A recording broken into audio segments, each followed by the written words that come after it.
skincare is very important guys under your makeup and also in your normal life. First, I'm using the Good Vibes ka rice to hits all skin types and it gives you immense level of hydration and you can use under the makeup also.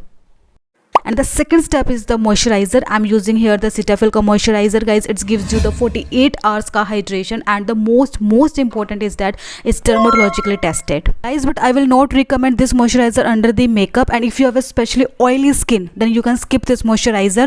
You can use the gel based moisturizer instead of this moisturizer. You can totally skip this. The third step is here I'm using the Boo Botanicals sunscreen. It's SPF 50+++. It's very lightweight and it's a gel based consistency and you can use under the makeup also. The last step is don't forget your lips guys, because जब आप full face makeup करने के बाद अपने lipstick apply करोगे ना तो आपकी लिपस्टिक का स्टेप बढ़ जाएगा, लॉन्ग लास्टिंग हो जाएगा एंड आपकी लिपस्टिक बिल्कुल भी स्लिपरी नहीं होगी. चलो गाइज अब जल्दी से फॉलो कर लीजिए इस चैनल को.